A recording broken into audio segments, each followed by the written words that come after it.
Welcome to Send It Rising Live. This the 342nd episode. I'm thrilled to bits because, as I've mentioned many times on the show, I am not a big believer in coincidences. I know it seems like we are moving through somewhat of a random universe, and yet there is order in the chaos. The folks that happen to be guests on this show time and time again have proven to be incredible angelic manifestations of the divine.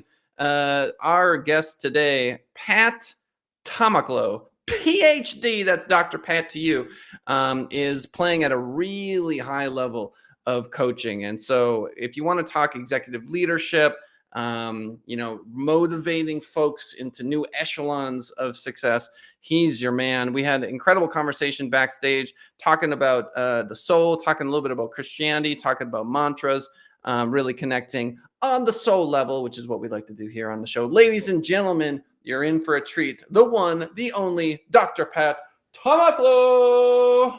All right. Thank you so much, Callan, for having me. How you doing today? I am thrilled to bits. Oh, my goodness. To your guests and viewers, thank you for having me. Yeah. So I like that we had a good spiritual conversation backstage. That's always fun to me to connect on that level. So I'm going to dive into that because I'm not afraid to talk about religion. I'm not afraid to talk about politics. I want to really know about you and what you love. So how does your Christianity inform your business? How do those two worlds play together for you? Wow. Man, you ask a very intriguing question. That is awesome. I tell you what, it is a foundation upon which we build everything that we do at Global Reach Leadership Institute.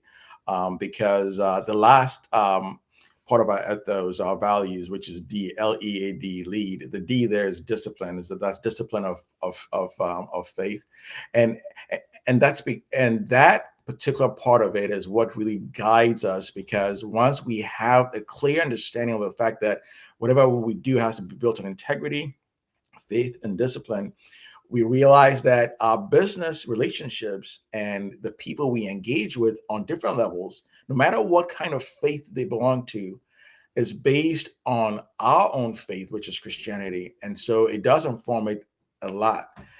And because of that, the way we talk to people, the way we engage with others, the way we are compassionate with people, everything that we do really is a result of our faith. And that is why we don't turn anybody away that wants to be an employee, whether they are Christian or they are of different faith, as long as they have those basic principles in there, they get part of the team.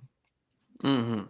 So, as you sit down with some of these folks and you are coaching them through the business side, I can only imagine that there is trauma, there's family issues, there's a lot of things that get wrapped up into that. So, how much of the coaching becomes just looking at their entire life as opposed to just specific business metrics? Well, that's an important question, which I'm glad to respond in this way. We always want to take you cannot separate one's personal life from their business life. I'm sure you probably know as a business owner as well. But whenever you are coaching anybody, you always want to look at what the person is not saying, right? And that is hard to do. It takes skills to do that. So what I do, and what the rest of my team members do, those that are coaches do, is look at exactly what the problem is by asking the right questions. So we always start. Our model is such that we start off by asking, "What is the objective for today? What is the topic we want to discuss today?" So you get cutting straight to the chase, to the heart of the problem, and over time, you're going to realize that people have intrinsic concerns and cares that affect their business.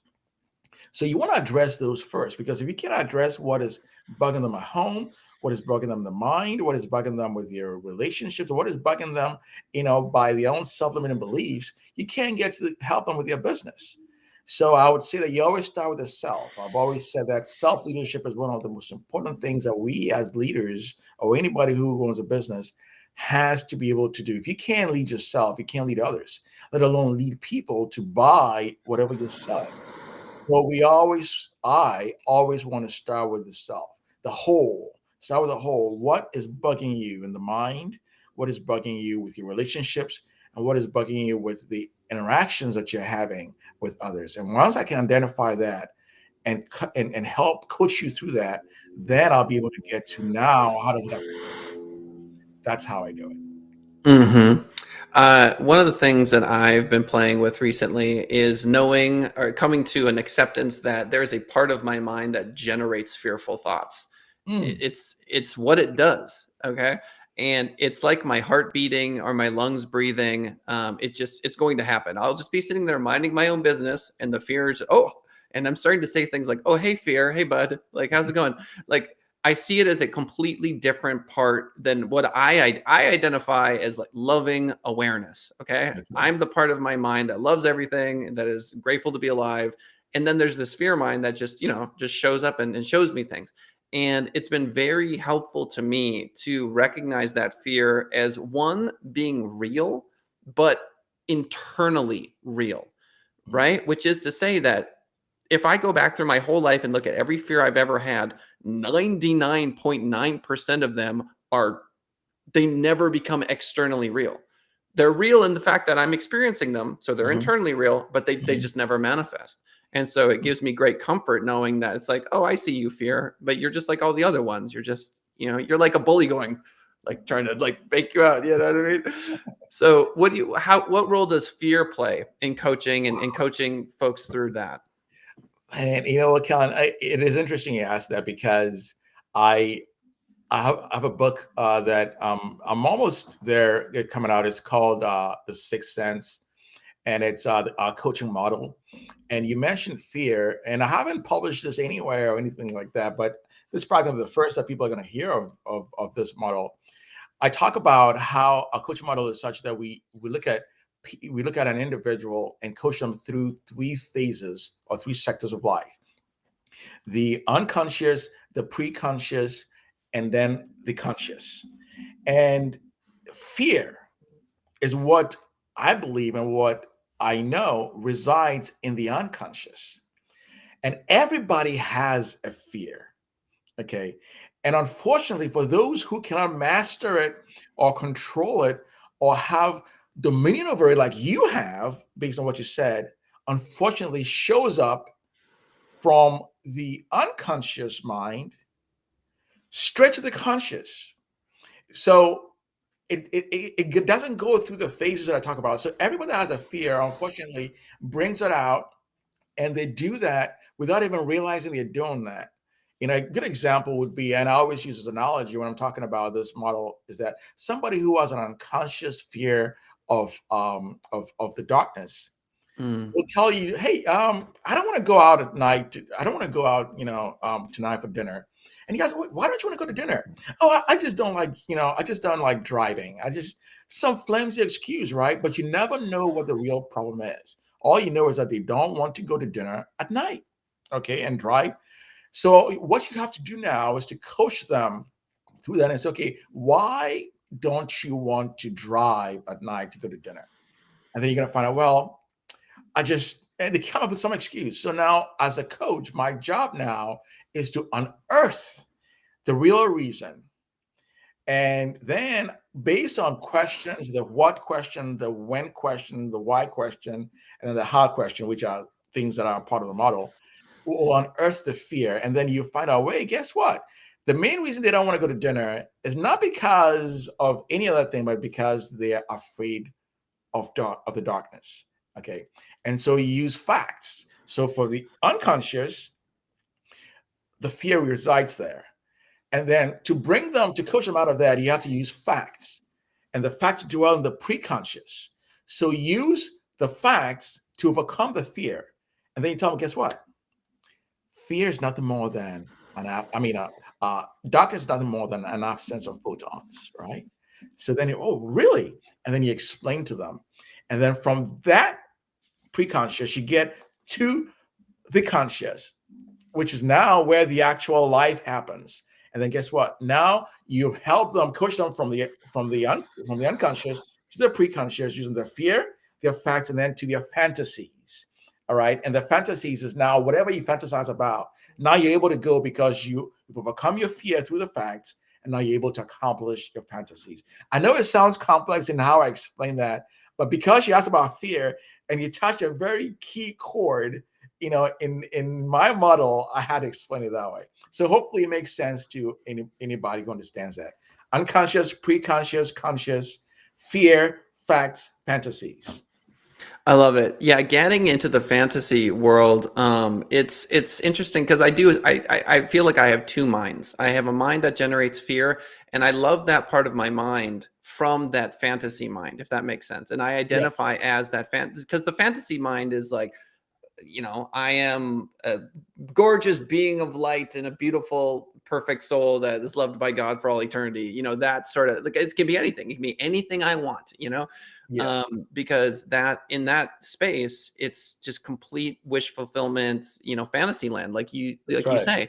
Yeah. Um, and then like a fearful thought will come up and I'll go, I love my thoughts. That's been a Mm. really helpful mantra to me. Because what it does is it puts them in their place. So Yes. here comes a fearful thought, and I go, and it's one of those cringy sort of like, ooh, like yikes, like that one's a, oh, really scary sort of thought. And I go, I love my thoughts. I love my Yes. thoughts. I love my thoughts. And then it reminds me that, oh yeah, it's just internally real, and Yes. like all those other fears, like there's like it's like a 0.00001% that it'll manifest, because they're just like that. They're ghosts. But I love them, because there are these kids who have been diagnosed with that disease where they can't feel pain, Mm. and these poor kids.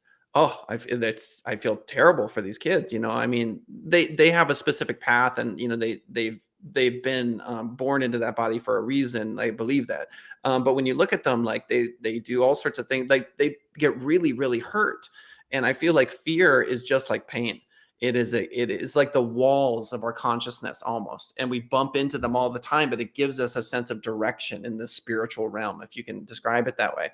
So I'm grateful for my fear. I'm happy that I have it. Serves a purpose. It is not there just willy-nilly for no reason. And so, like you said, mastering your fear. And I do not pretend to be some kind of fear master, but I have spent a lot of time doing fear bicep curls, if that makes any sense. Like I've been working it.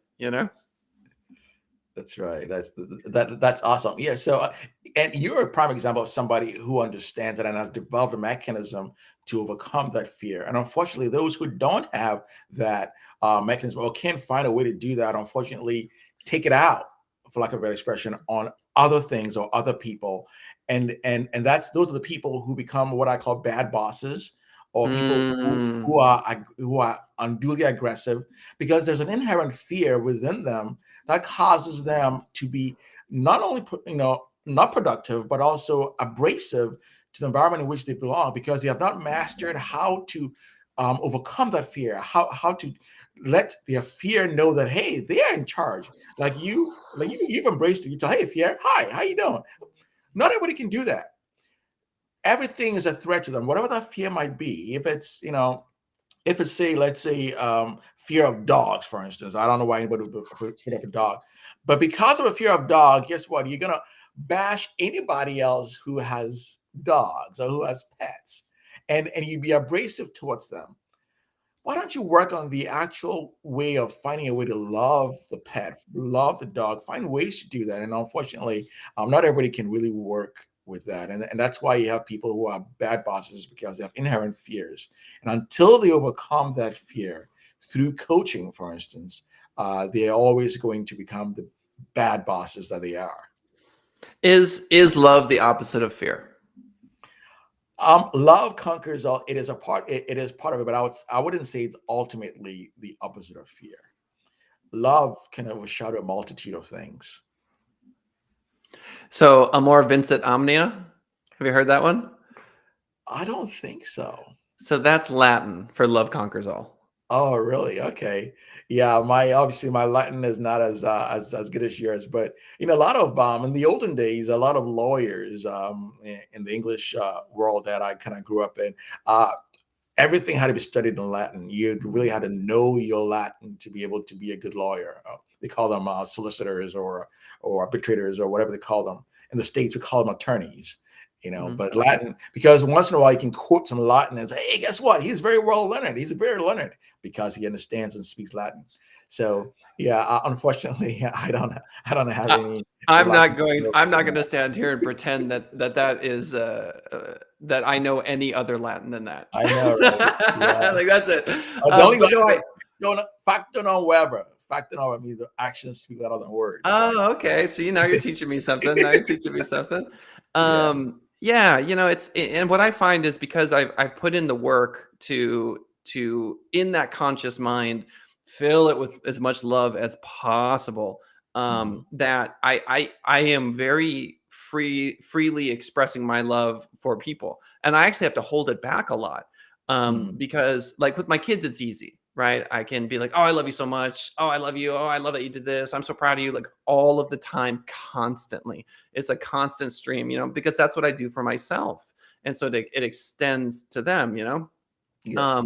But like societally, like, I can't walk around telling everyone I love them all the time, so, but when those thoughts, when there's that desire to tell someone that you love them, but it'll be awkward if you did, then I feel there's like a nice magnetic pull towards doing something nice for them or saying something nice to them, which is kind of a beautiful thing. And I feel like love and entrepreneurship don't get enough attention together. Those two things are so important, because even if you go down the entrepreneurial journey and you're successful financially, but you do it out of fear, right? Now you've just multiplied your fear into some machine that is based on like, like panic and this sort of thing. So, I mean, you really want to build this thing in a foundation of love, wouldn't you say?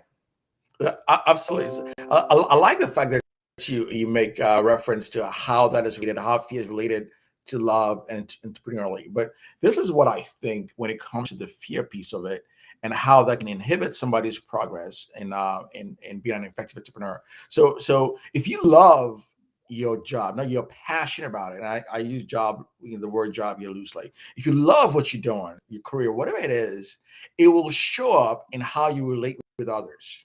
And it's going to overcome any fear that you have over whatever holds you back. For instance, I'm passionate. I love coaching. I love, speaking. I love really relating with people and making them the best versions of themselves.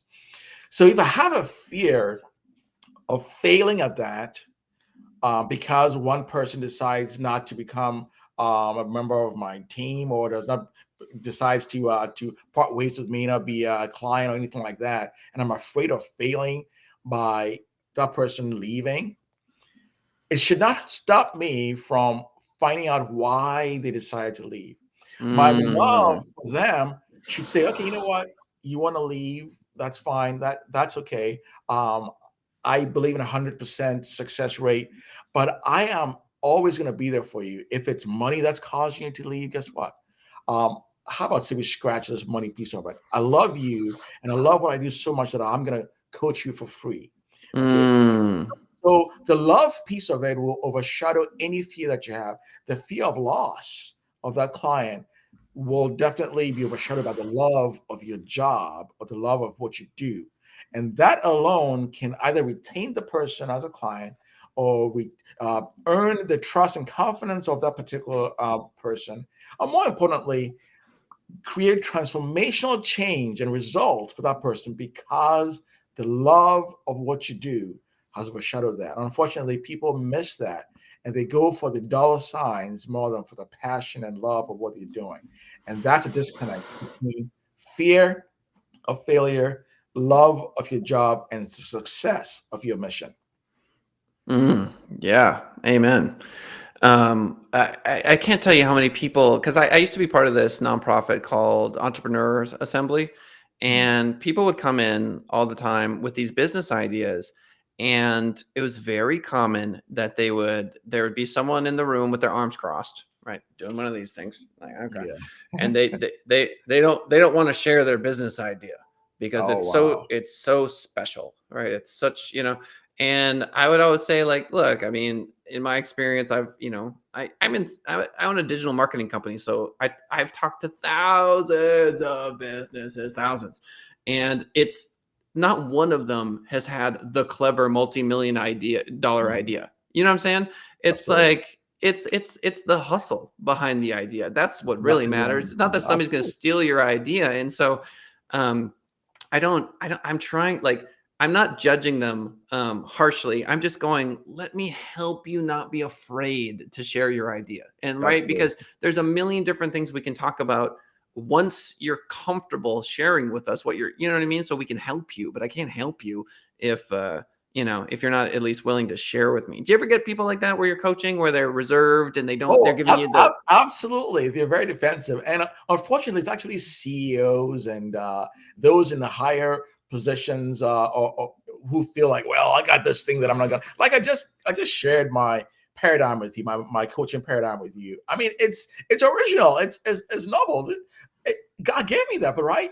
I'm not afraid anybody's hearing me now. I'm going to say, oh, that's a great idea. Let me steal that. No, because what is mine, and it's for me to share with the rest of the world, because that's what my purpose is, to be able to give what God has given me to others, right? So this paradigm about the unconscious, the preconscious, and the conscious, when I'm coaching people with that, oh wow, this is so novel, this is so brilliant. No, it's nothing unique. And so I share this with people to let them know this is what makes a difference, because I believe that when you share more, you're able to not only impact more lives, but people are also able to receive more results. And as a result, you become not just the expert, but also the person who they can always count on to go back to if they're ever in any dire straits. But the people who don't want to share are probably because they're very insecure. And there are a Mm, lot of leaders who are insecure around the world today. And unfortunately, that's why we don't have too many people being able to transform lives for people, because of the fear of somebody's idea being taken away from them, when the world is for all of us to share. And there's an abundance of money out there for all of us to be able to get, right. But somebody says, this is my rice bowl. What is mine is mine. And I'm sticking to it, and I'm not going to share. And unfortunately, we can't grow, we can't excel, and we can't be productive that way to change the world one person at a time, because of exactly that, holding on to your own idea. I like the metaphor, or the metaphor of the rice bowl. Yeah. Also, Yeah. Lisa Lang in chat, she's my aunt. She writes, "I'm Really? really yeah, that's right. My aunt Lisa's in chat. She says, "I'm really enjoying your conversation. I'm all Oh, about wow. love and transformation." Oh, Love you, listen Lisa. to Thank that. you for listening. Thank you. Um, Thank you. if you want to be like Aunt Lisa, join us 10:30 a.m. Pacific Standard Time, youtube.com/send it rising for the live show. There's a little chat box there. You can ask the guests on the show or me any questions you may have. If you're listening after the fact on iTunes, Spotify, or the 13 other podcast platforms that we are currently on, we love you too. Thank you for swinging by the show. So Dr. T, we've covered a lot of sort of your philosophy on coaching and that sort of thing. Let's take a step back and look at how you market your business, how you get clients. How do you do it? Because B2B is different than B2C. You're not selling hamburgers here. Yes. Yes. So So, how do you do it? I am traditionally in the networking space. First thing, obviously, is being able to communicate with people on a one-on-one basis. The work I do sells itself, right? People are always going to talk about the success of what I do. I have a circle of people that do some of the marketing for me. So I'd say the connections, the people that I relate with. Secondly, is I belong to several networking groups.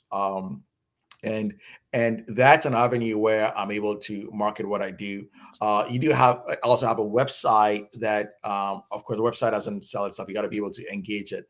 So that's one way as well that I do my marketing. So networking with the right people in the right circles, referrals is one way to do that. Publishing, is also one way to do that. My book, Essential Qualities and Attributes of Organizational Leader, is one way where people say, hey, what is this paradigm you're talking about? And that can also sell itself. So I'd say those are the three avenues that I typically do my marketing. And so getting back to some of the points we were making earlier, love and fear, etc. When you look at someone who you've not met and you're doing the networking, which you do a lot of, do you see yourself in them? Do you see the interconnectedness of humanity when you're meeting with folks? Yes, there are some that is very obvious that hey, this person is where I used to be some time ago. But you also always want to take. Or I always see people from where they are, and then somewhere along the line, I can see myself in them somewhere. But I don't ever want to put myself in a place where I think, oh, well, they should be like this or they should be like me.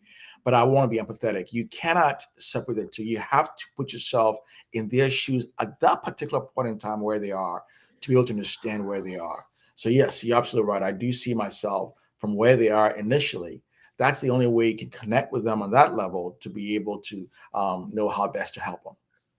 I'm reminded of this gentleman. I forget how he was famous for some reason, but anyway, he's about 85 years old, and they asked him how he communicates with people from different ages, and he says, "If I'm talking to a 5-year-old, I'm 5. If I'm talking to a 30-year-old, I'm 30. If I'm talking to a 60-year-old, I'm 60. So I'll just meet you where you're at." Common ground. Yeah, that's actually one of the chapters in my book. The law of common ground, and the law of common ground is such that you have to be able to connect with people wherever they are. And some people think that you have to have common ground to sell people. It's not about selling. It's about really being able to connect with people on a level where they are. If somebody understands things from a certain perspective, and you're coming way out on left field, you're not engaging. You're not connecting, you're just creating an air about yourself, which may very well put them off. So law of common ground to me teaches me that I have to be able to find out where the commonalities are, what avenue, what point can I really connect with this person at, so that I can know how best to help them, or at least earn their trust, earn their favor, earn their friendship, earn a connection with them, so that we can be more effective in the relationship. So you're absolutely right. Yeah, I love that. This will be the last thing I say, and then I'm going to want to hear your capitalist pitch on all your services. But there's this episode of Seinfeld where Seinfeld meets this baseball player, and they hang out a couple times, and then the baseball player asks Seinfeld to help him move, and the comedy ensues because he level jumped. He's like, "I don't know you like that to help you move. Like you just jumped, you made a whole, you know." And so I was talking to some gentleman and some networking, and I was like, you know what, that's a great point, because I will get into a room and instantly this person just starts selling me. Just starts like, here's the thing I'm doing, and they just right to the sale. And I love them because I get it. That's where they're at, But I have just stopped doing that completely. I'm just like, when people are like, "What do you do?" I'm like, "Digital marketing." Anyway, tell me about your family. Like I just throw it away. It's like, this is not the conversation, because I've had that conversation 200 times, 500 times. Where it's like, we do WordPress, SEO, blogging, pay per click. They're not even going to remember next time that's what I do. They might remember that I made a music video for my daughter, and that, it's hilarious, and we auto-tuned it, and like I sent them a link and they can check it out. They might remember that. But it goes back to that, yeah, because if we're selfishly just promoting ourselves all the time, are we really connecting with that other person, or are we treating them like, just someone watching a TV, and we're going to hit the play button on the commercial? Yeah, that is so true. And like I mentioned, to me, the relationships are the most valuable things that I could ever create, because out of those relationships, then business follows. So if I can earn your friendship, if I can earn your trust, if I can earn everything about what makes me human, what makes me relatable, what makes me the person you think has some kind of influence, if I can earn that from you, then that's where I want to be. And then if you say, "Hey, you've got some value that I need. What do you do, and how can I really get the most out of you so I can be a better version of myself?" Then I can tell you what I do, and then maybe perhaps I could probably help you meet your goals. Doesn't mean that I'm gonna be able to, because you may not be coachable, or you may not be somebody who. So that's where that comes in. So you're absolutely right. The selling piece of it is something that I particularly find difficult to do, but I realize that to be able to excel in this kind of environment, you've got to be able to Yeah. learn how to sell too. But Yeah. I believe that we sell ourselves just by the way we carry ourselves, and people ultimately will kind of gravitate towards us. Yeah, that is absolutely true. Ladies and gentlemen, Send It Rising live, 10:30 a.m. Pacific Standard Time, youtube.com/Send It Rising. You know the drill. I want to make sure Dr. Pat Tamakloe has a chance to tell us about his book, his website, that sort of thing, how to reach him. So, Dr. Pat, why don't you let the fine folks know how to reach you? Awesome. Well, thank you so much. I am very grateful again, Kellen, for that. So you can always reach me mainly by LinkedIn. I love it when people connect with me on LinkedIn. You can also find LinkedIn. I'm the only Pat A. Tamakloe PhD on LinkedIn. There are other Pat A. Tamakloes that are, probably relatives of mine, but I'm the only one that has a PhD at the end of it. That's how you distinguish who's who, because I also have the A in the middle of my name. So please find me on LinkedIn. You can also find me on www.globalreachleaders.com. www.globalreachleaders.com. And that's one way to connect with me as well. And everything else that we do is right there on that website. And of course, as Kellen mentioned, the book, 52 Essential Qualities and Attributes of Organizational Leader, how to maximize and transform your leadership habits in 52 weeks. That's available on Amazon, Barnes & Nobles, anywhere where books are sold. It's indeed an honor to be with you. And please let me know if there's anything I can help you out with. I'll be more than glad to do that. God bless. Good times. Dr. Tamakloe, ladies and gentlemen, take him up on his offer. Buy his book. Go to his website. You know you want to. All right, that's the show for today, everybody. Appreciate you all swinging on by. We'll see you next time. All right. Bye-bye. God bless. Take care.